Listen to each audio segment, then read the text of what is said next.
कृष्णाय वासुदेवाय हरये परमात्मने प्रणतः क्लेशनाशाय गोविंदाय नमो नमः। हरे कृष्णा। ओम नमः शिवाय। संगीता धर्म सागर चैनल परिवार में आप सभी भक्तों का दिल से स्वागत है। भगवान श्री हरि विष्णु और माता लक्ष्मी का आशीर्वाद आप सभी भक्तों पर सदा सर्वदा बना रहे। भगवान आपकी सभी मनोकामनाओं को पूर्ण करें। हे प्रिय भक्तों, आज से आप पूरे वैशाख के महीने में हमारे चैनल पर वैशाख मास महात्म्य कथाएं सुनेंगे। वैशाख मास महात्म्य कथा प्रारंभ करने से पहले वैशाख मास का महत्व, स्नान दान का महत्व जानते हैं और इसमें स्नान क्यों करना चाहिए, कैसे करना चाहिए, कैसे पूजा करनी चाहिए, क्या जप तप दान आदि करना चाहिए, यह सब जानकारी आपके लिए स्कंद पुराण और पद्म पुराण में से लेकर आए हैं। वैशाख का महीना सारे महीनों में सबसे श्रेष्ठ माना गया है। यह महीना भगवान को बहुत ही ज्यादा प्रिय है। इस महीने का दूसरा नाम है माधव। यह भगवान का खुद का नाम है। यह महीना भगवान को इतना प्यारा है कि उन्होंने अपने नाम के ऊपर इसको नाम दिया है। इस महीने में कृष्ण का स्मरण करने से, सिर्फ उनका नाम लेने से ही सारे पापों का नाश हो जाता है। कई बार जाने अनजाने में हमसे पाप होते रहते हैं। मन से, वाणी से, कर्म से हमें पता भी नहीं लगता और हम अपनी बात से किसी का दिल भी दुखा देते हैं। जाने अनजाने और ना जाने ऐसे ही कितने पाप करते रहते हैं। उन सभी पापों के लिए यदि वैशाख के महीने में किसी भी रूप में भगवान का, भगवान विष्णु या भगवान कृष्ण का जाप स्मरण किसी भी विधि से, किसी भी तरह से किया जाए तो ऐसे सारे पाप जो हम जाने अनजाने में करते हैं वह सभी पाप नष्ट हो जाते हैं। और जो भी जप तप दान और नाम स्मरण हम इस महीने में करते हैं उसका फल 100 करोड़ गुना होकर हमें मिलता है। इसीलिए हमें कोशिश करनी चाहिए कि पूरा महीना जितना ज्यादा से ज्यादा हो सके दान जप और नाम स्मरण करना चाहिए। तो आइए सबसे पहले जानते हैं कि अगर आप वैशाख स्नान करना चाहते हैं तो आपको क्या करना चाहिए। हे प्रिय भक्तों, देखिए स्कंद पुराण के अनुसार महिरत नाम के राजा ने केवल वैशाख स्नान से ही वैकुंठ धाम प्राप्त किया था।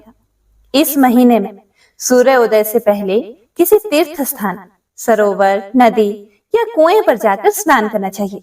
अगर आप किसी नदी में स्नान नहीं कर सकते तो घर पर भी स्नान कर सकते हैं। घर में नहाते समय नहाने के पानी में गंगा जल मिला लीजिए और नहाते समय पवित्र नदियों का नाम जपना चाहिए। पवित्र नदियों का स्मरण कीजिए, जैसे हर हर गंगे बोलते रहिए। और फिर उसके बाद भगवान विष्णु की पूजा करें। भगवान विष्णु की मूर्ति या फोटो इस तरह से रखें कि पूजा करते समय पूर्व दिशा की तरफ आपका मुंह रहे। अब पूरी श्रद्धा से भगवान विष्णु की पूजा करें। रौली, चावल, जल की घंटी, घी का दीपक जलाएं, धूप जलाएं, भगवान को किसी भी चीज से भोग लगाएं और रोज की पूजा में दक्षिणा अवश्य चढ़ाएं। यह अपनी सामर्थ्य के अनुसार कितनी भी हो सकती है, लेकिन दक्षिणा के बिना रोज की पूजा अधूरी मानी जाती है।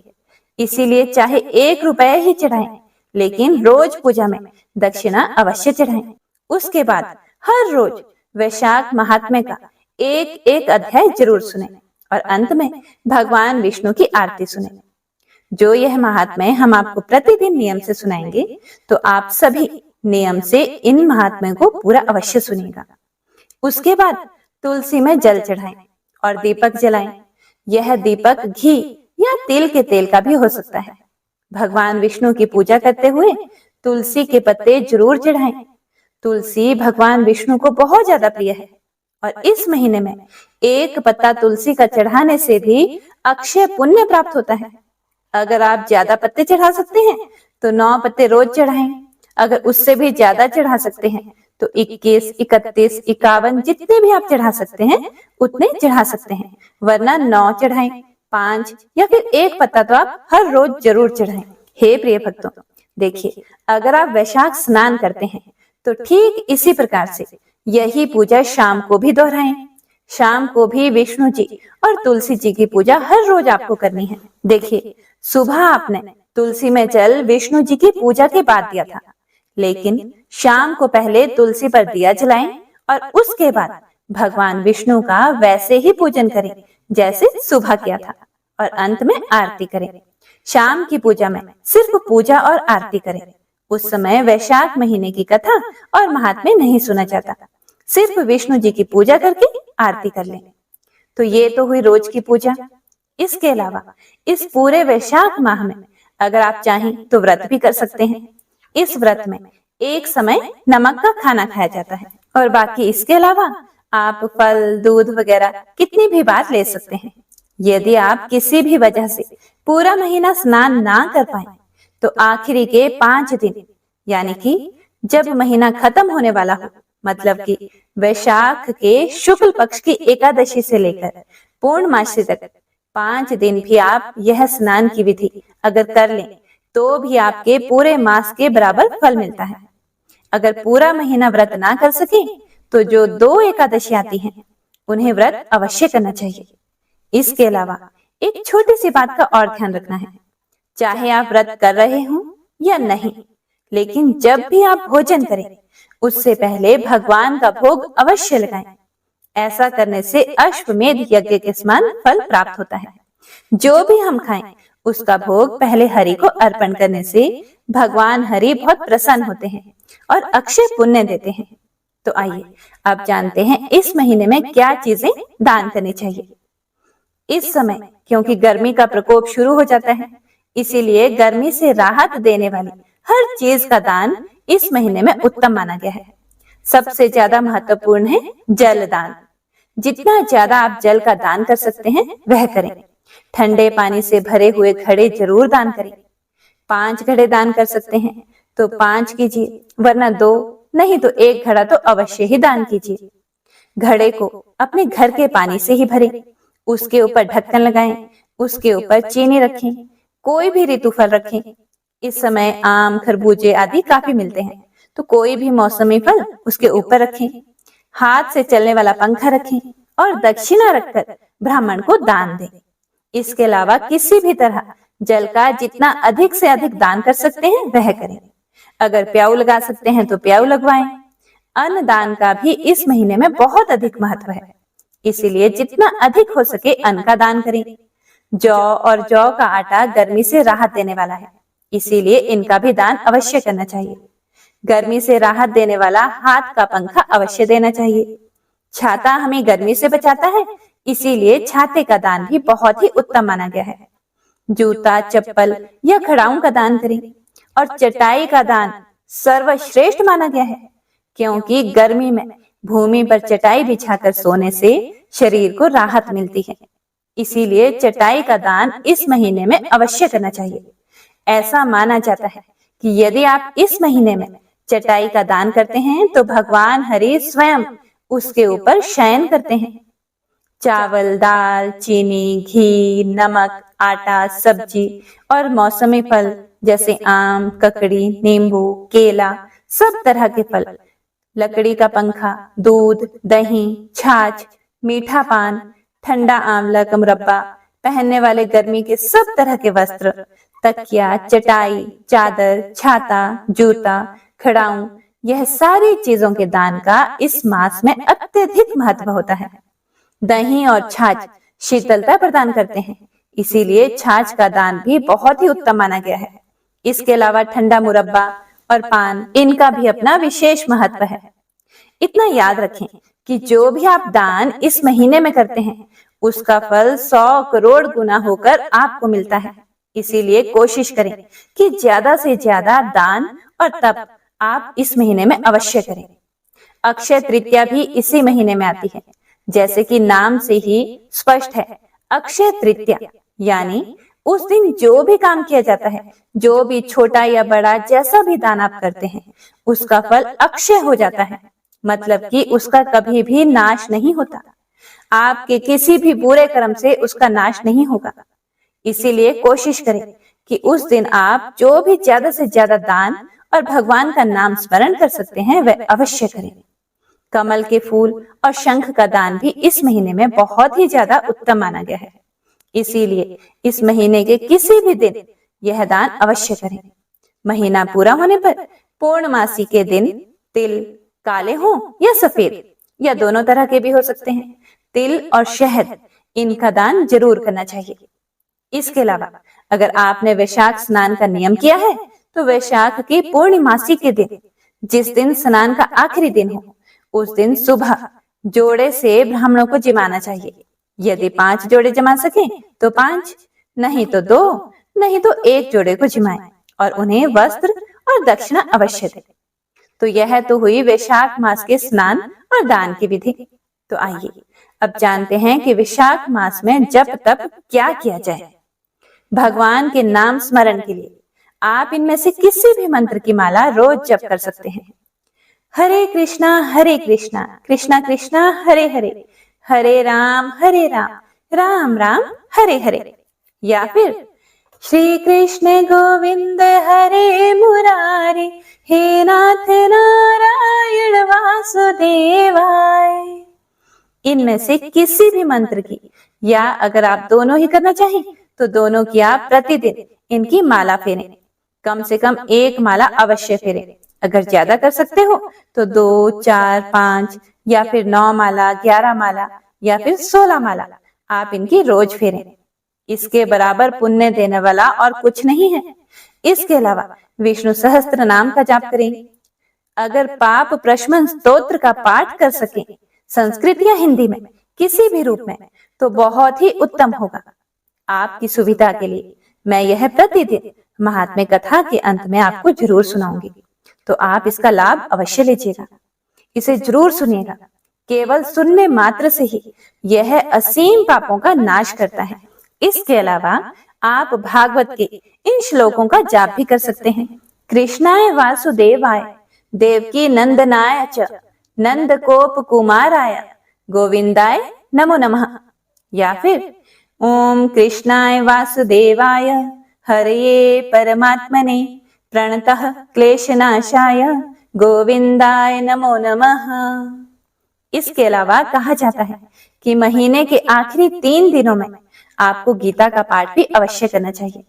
इसके समान फलदायी और कुछ नहीं है। अगर आप किसी भी बड़ी से बड़ी परेशानी का सामना कर रहे हैं, कोई भी बड़ा संकट आपको घेरे हुए है, तो उसके लिए इस महीने में गजेंद्र मोक्ष का पाठ अवश्य करें। गजेंद्र मोक्ष का पाठ बड़े से बड़े संकट से मुक्ति दिलाने वाला है, और अगर उसे वैशाख मास में किया जाए तो फिर तो कहना ही क्या। इस जाप को करने के लिए सूर्य उदय से पहले उठकर स्नान करके जाप करना होता है। स्नान करें, 1 घी का दीपक जलाएं और पूर्व दिशा की ओर मुख करके इस पाठ को करें। सूरज निकलने से पहले ही आपको यह पाठ पूरा करना चाहिए। अगर आप वैशाख स्नान कर रहे हैं तो फिर तो आपको वैसे भी सूर्य उदय से पहले नहाना ही है, तो आप आराम से यह पाठ कर सकते हैं। यह जरूरी है कि आप इसको सूर्य उदय से पहले खत्म कर लें। इसीलिए सबसे पहले इसका पाठ करें और उसके बाद अपनी रोज की पूजा करें। 1 महीना यह पाठ करने के बाद आप देखेंगे कि आपकी सारी परेशानियां, सारे संकट इस तरह से दूर हो जाएंगे कि जैसे कभी थे ही नहीं। इन चीजों से मिलने वाले पुण्य को और अधिक बढ़ाने के लिए इनका ज्यादा से ज्यादा प्रचार करें। अपने दोस्तों, सगे संबंधियों, जिनको भी दान जप वगैरह करने के लिए जितना प्रेरित कर सकते हैं, उतना ही आपको और अधिक पुण्य मिलता है। इसीलिए खुद भी करें और औरों को भी प्रेरित करें। हे प्रिय भक्तों, तो आइए अब शुभारंभ करते हैं आज की महात्म्य कथा का। सबसे पहले प्रथम पूजनीय गणेश जी की कथा सुनेंगे। प्राचीन समय की बात है।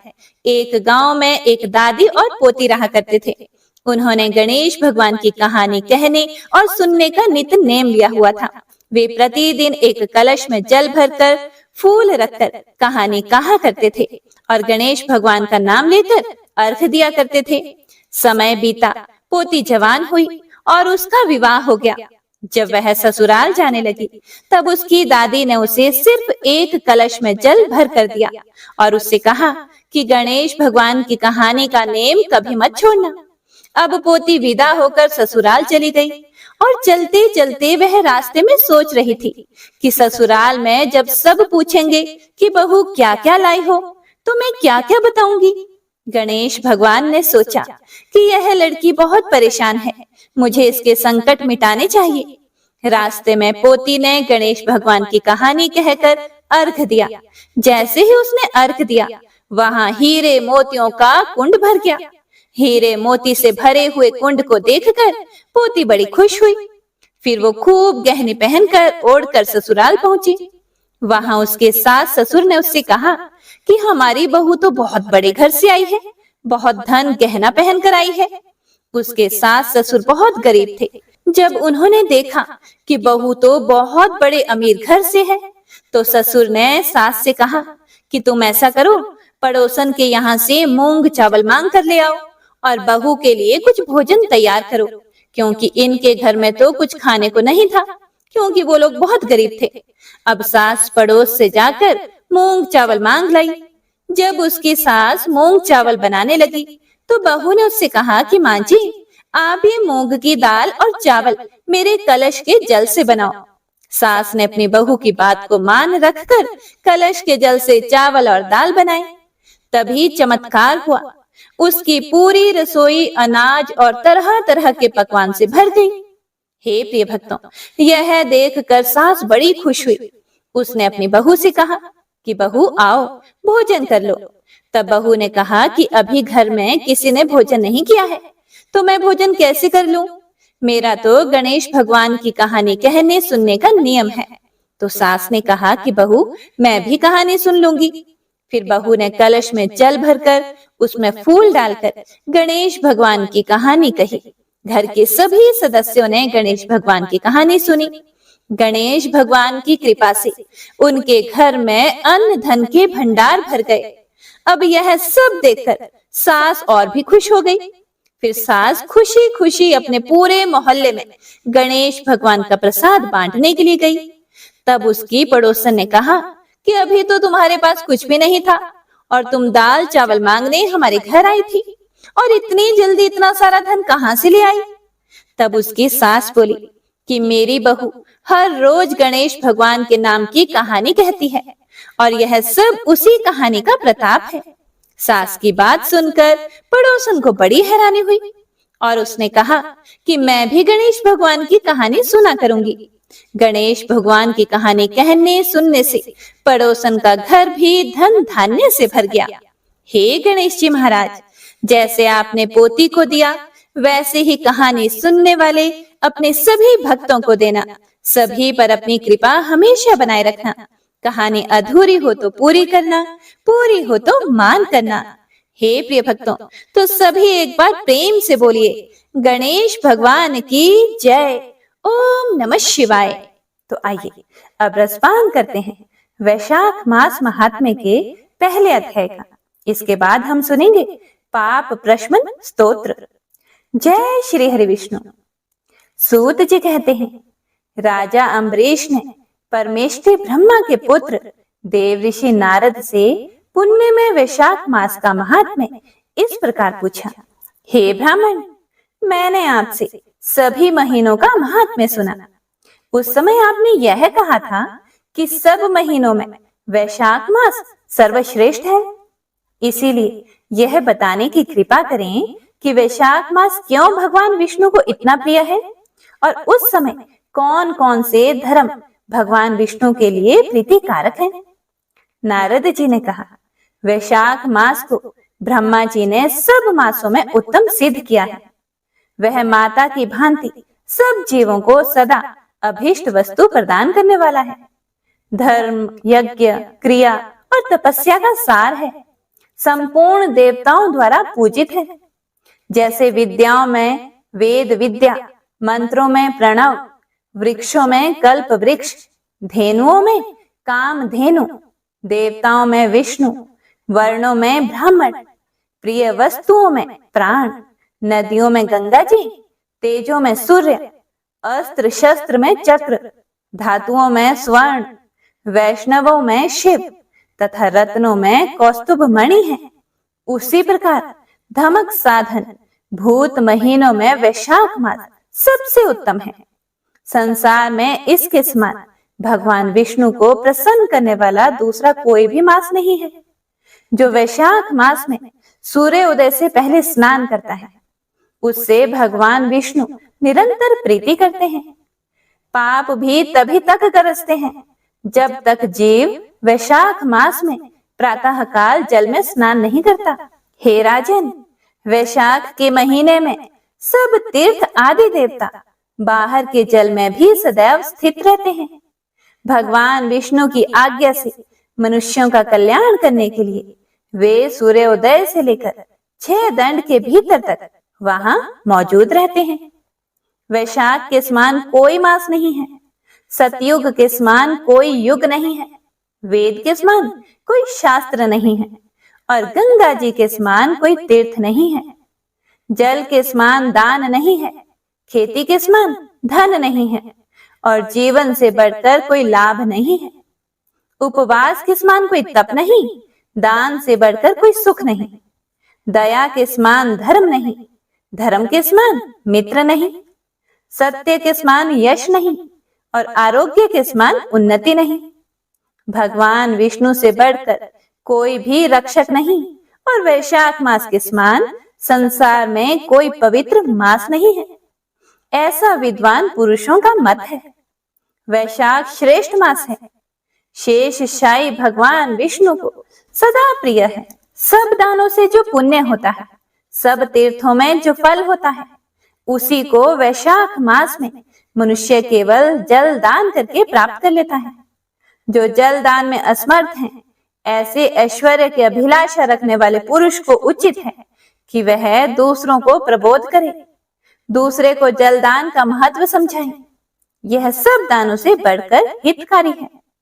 जो मनुष्य वैशाख में सड़क पर यात्रियों के लिए प्याऊ लगवाता है, वह विष्णु लोक में प्रतिष्ठित होता है। हे राजन, प्रपादान अर्थात प्याऊ देवताओं, पितरों तथा ऋषियों को अत्यंत प्रीति देने वाला है। जिसने प्याऊ लगवाकर रास्ते के थके मांदे मनुष्यों को संतुष्ट किया है, उसने ब्रह्मा, विष्णु और शिव आदि देवताओं को संतुष्ट कर लिया है। हे राजन, वैशाख मास में जल की इच्छा रखने वाले को जल, छाया चाहने वाले को छाता और पंखे की इच्छा रखने वाले को पंखा देना चाहिए। राजेंद्र, जो प्यास से पीड़ित महात्मा पुरुष के लिए शीतल जल प्रदान करता है, वह उतने ही मात्र से 10,000 राजसु यज्ञों का फल पाता है। धूप और परिश्रम से पीड़ित ब्राह्मण को जो पंखा डुलाकर हवा करता है, वह उतने ही मात्र से निष्पाप होकर भगवान का पार्षद हो जाता है। जो रास्ते से थके हुए श्रेष्ठ द्विज को वस्त्र से भी हवा करता है, वह उतने से ही मुक्त हो भगवान विष्णु का सायुज्य प्राप्त कर लेता है। जो शुद्ध चित्त से ताड़ का पंखा देता है, वह सब पापों का नाश करके ब्रह्मलोक को जाता है। जो विष्णु प्रिय वैशाख मास में पादुका दान करता है, वह यमदूतों का तिरस्कार करके विष्णु लोक में जाता है। जो रास्ते में अनाथों के ठहरने के लिए विश्रामशाला बनवाता है, उसके पुण्य फल का वर्णन नहीं किया जा सकता। मध्याह्न में आए हुए ब्राह्मण अतिथि को यदि कोई भोजन दे तो उसके फल का अंत नहीं है। हे राजन, अन्नदान मनुष्यों को तत्काल तृप्त करने वाला है, इसीलिए संसार में अन्न के समान कोई दान नहीं है। जो मनुष्य मार्ग के थके हुए ब्राह्मण के लिए आश्रय देता है, उसके पुण्य फल का वर्णन नहीं किया जा सकता। हे नरेश, जो अन्नदाता है, वह माता पिता आदि का भी विस्मरण करा देता है। इसीलिए तीनों लोकों के निवासी अन्नदान की ही प्रशंसा करते हैं।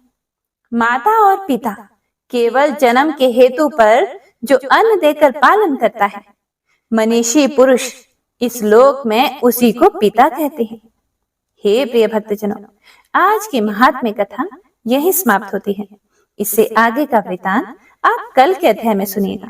पाप नाशक स्तोत्र के बारे में महात्मा पुष्कर कहते हैं कि मनुष्य चित्त की मलिनतावश चोरी, हत्या, पर स्त्री गमन आदि विभिन्न पाप करता है, पर जब मन कुछ शुद्ध होता है तब उसे इन पापों से मुक्ति की इच्छा होती है। उस समय भगवान नारायण की दिव्य स्तुति करने से समस्त पापों का प्रायश्चित पूर्ण होता है। इसीलिए इस दिव्य स्तोत्र का नाम समस्त पाप नाशक स्तोत्र है। तो आइए पूरे प्रसन्नचित मन से इसे श्रवण करते हैं। पुष्कर जी बोले, सर्वव्यापी विष्णु को सदा नमस्कार है। श्री हरि विष्णु को नमस्कार है। मैं अपने चित्त में स्थित सर्वव्यापी अहंकार शून्य श्री हरि को नमस्कार करता हूँ। मैं अपने मानस में विराजमान अव्यक्त, अनंत और अपराजित परमेश्वर को नमस्कार करता हूँ। सबके पूजनीय, जन्म और मरण से रहित प्रभावशाली श्री विष्णु को नमस्कार है। विष्णु मेरे चित्त में निवास करते हैं। विष्णु मेरी बुद्धि में विराजमान है। विष्णु मेरे अहंकार में प्रतिष्ठित हैं और विष्णु मुझ में भी स्थित हैं। वे श्री विष्णु ही चराचर प्राणियों के कर्मों के रूप में स्थित हैं। उनके चिंतन से मेरे पाप का विनाश हो। जो ध्यान करने पर पापों का हरण करते हैं और भावना करने से स्वप्न में दर्शन देते हैं। इंद्र के अनुज शरणागत जनों का दुख दूर करने वाले उन पापापहारी श्री विष्णु को मैं नमस्कार करता हूँ। मैं इस निराधार जगत में अज्ञान के अंधकार में डूबते हुए को हाथ का सहारा देने वाले परात्पर स्वरूप श्री विष्णु के सम्मुख नतमस्तक होता हूँ। सर्वेश्वर प्रभो, कमल नयन परमात्मन, ऋषिकेश आपको नमस्कार है। इंद्रियों के स्वामी श्री विष्णु आपको नमस्कार है। नृसिंह, अनंत स्वरूप गोविंद, समस्त भूत प्राणियों की सृष्टि करने वाले केशव, मेरे द्वारा जो दुर्वचन कहा गया हो अथवा पाप पूर्ण चिंतन किया गया हो, मेरे उन सभी पापों का प्रशमन कीजिए। आपको नमस्कार है। हे केशव, अपने मन के वश में होकर मैंने जो ना करने योग्य अत्यंत उग्र पाप पूर्ण चिंतन किया है उसे शांत कीजिए। परमार्थ परायण ब्राह्मण प्रिय गोविंद, अपनी मर्यादा से कभी च्युत न होने वाले जगन्नाथ, जगत का भरण पोषण करने वाले देवेश्वर, मेरे पाप का विनाश कीजिए। मैंने मध्याह्न, अपराह्न, सायंकाल एवं रात्रि के समय जानते हुए अथवा अनजाने शरीर, मन एवं वाणी के द्वारा जो पाप किया हो, आपके इन तीनों नामों पुंडरीकाक्ष, ऋषिकेश और माधव, इन तीनों नामों के उच्चारण से मेरे वे सभी पाप क्षीण हो जाएं। हे कमल नयन, हे लक्ष्मीपते, इंद्रियों के स्वामी माधव, आज आप मेरे शरीर एवं वाणी द्वारा किए हुए पापों का हनन कीजिए। आज मैंने सोते, खाते, खड़े, चलते अथवा जागते हुए मन, वाणी और शरीर से जो भी नीच योनि एवं नरक की प्राप्ति कराने वाले छोटे अथवा बड़े पाप किए हों, भगवान वासुदेव के नाम के उच्चारण से वे सभी पाप नष्ट हो जाएं। जो पर ब्रह्म, परम धाम और परम पवित्र हैं, उन श्री विष्णु के संकीर्तन से मेरे पाप लुप्त हो जाएं। जिसको प्राप्त होकर ज्ञानी जन फिर लौटकर नहीं आते, जो गंध, स्पर्श आदि तन्मात्राओं से रहित हैं, श्री विष्णु का वह परम पद मेरे संपूर्ण पापों का शमन करे। महात्म्य, जो मनुष्य पापों का विनाश करने वाले इस स्तोत्र का पठन अथवा श्रवण करता है, वह शरीर, मन और वाणी जनित समस्त पापों से छूट जाता है एवं समस्त पाप ग्रहों से मुक्त होकर श्री विष्णु के परम पद को प्राप्त होता है। इसीलिए किसी भी पाप के हो जाने पर इस स्तोत्र का जप करें। यह स्तोत्र पाप समूहों के प्रायश्चित के समान है। कृच्छ्र आदि व्रत करने वाले के लिए भी यह श्रेष्ठ है।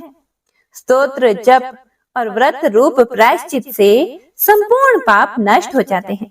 इसीलिए भोग और मोक्ष की सिद्धि के लिए इनका अनुष्ठान करना चाहिए। जय श्री हरि विष्णु। ओम नमो नारायणाय। श्री विष्णु सुनिए विनय, सेवक के चित लाए।